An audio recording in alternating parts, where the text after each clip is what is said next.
শুভ সকাল বন্ধুরা। এসেছিলাম কেওসা বাজারে।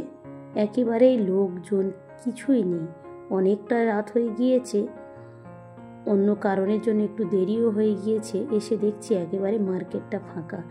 এই গলিতে শুধুমাত্র এই ফোনের দোকানটাই খোলা ছিল, চারিদিকে যত দোকান ছিল সব বন্ধ হয়ে গিয়েছে। এত বড় মার্কেটের মধ্যে দু চারটে দোকান মোটে খোলা আছে। যাই হোক, এখান থেকে একটা ফোন নেব, এই কোম্পানির একটা আমি ফোন নিয়ে নিয়েছি।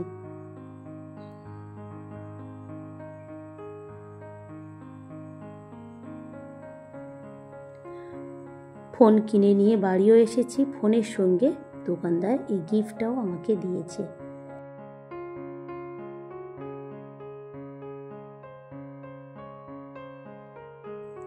অন্য সময় ওই গিফটটা খুলবো, এখন আর খুলবো না, অনেকটা রাতও হয়ে গিয়েছে। মেহমানরা সবাই খাওয়া দাওয়া করে নিয়েছে, নিয়ে ছেলে মেয়েরা বাচ্চারা সব ঘুমিয়ে পড়েছে, আর আমরা বড়রা অনেক রাত পর্যন্ত বসে বসে অনেক রকমের নানান গল্প আর হাসি ঠাট্টা চলছিল। এগুলো জীবনের একটা পাঠ, এটাও স্মৃতির খাতায় যুক্ত হলো নতুন একটা পাতা। সকালবেলা চা জল খাবার খেয়ে যাচ্ছে একটু বাজারে, বাজারঘাট করে নিয়ে আসতে। দেখি বাজার থেকে কি কি নিয়ে আসে।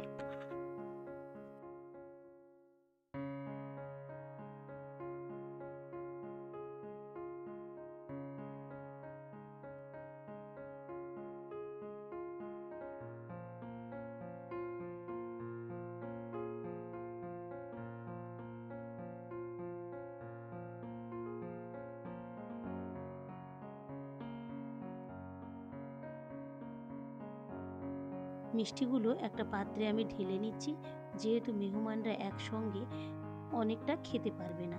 যদি আগে থেকে ঢেলে আমি রেখে দিই ওদের সামনে ঢেকে, তাহলে ওরা একটু ঘুরে ফিরে যে যার ইচ্ছা মতো বা খুশি মতো খেতে পারবে। তাই আমি মিষ্টিগুলো ওকে একটা গামলায় ঢেলে রাখছি।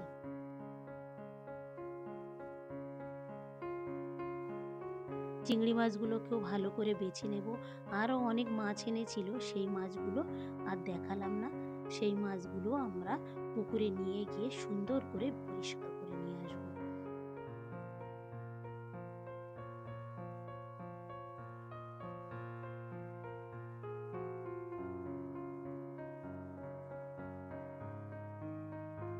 চিংড়িগুলো পরিষ্কার করা হয়ে গিয়েছে।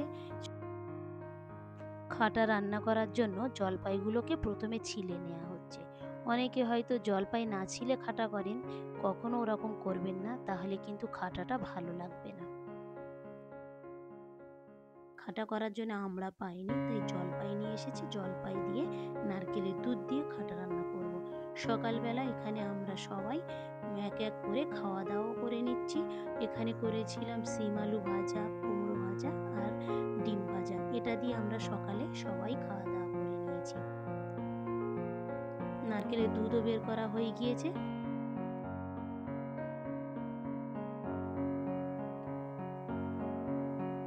চিংড়ি মাছগুলো পরিষ্কার করে উপরে রেখে এসেছি, আর মাছগুলো আমি আর খালামা উপরে নিয়ে এসেছি। এখান থেকে ভালো করে পরিষ্কার করে নিয়ে যাব।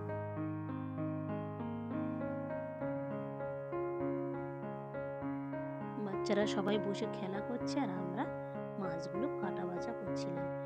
খাটা তৈরি হয়ে গিয়েছে, খাটার কালারটাও কিন্তু খুব সুন্দর এসেছে। আজ প্রায় বিয়ের আগে খেয়েছিলাম, বিয়ের পরে কিন্তু আমি আমাদের ওখানকার মতো খাটাটা এত বছর পরে আবার খেলাম।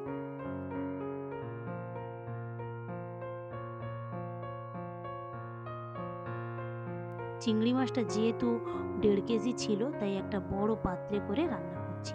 একদিকে চিকেনও হচ্ছে।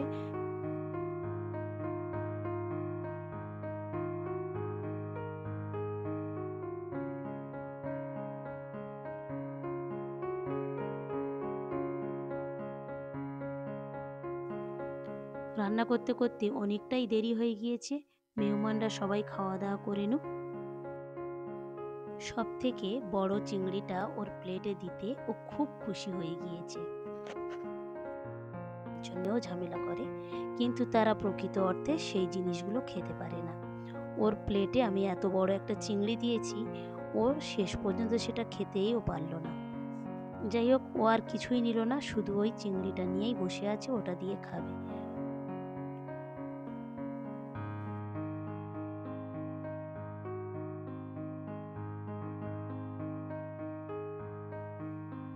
আর মেয়েটা নিয়েছে শুধুমাত্র চিকেন। অনেক কিছুই রান্না হয়েছিল, কিছুই নেয়নি।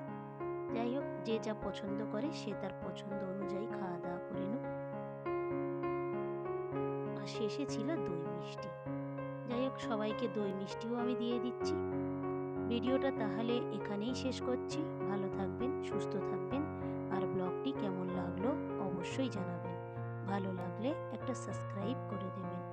দেখা হবে পরবর্তী ব্লগে।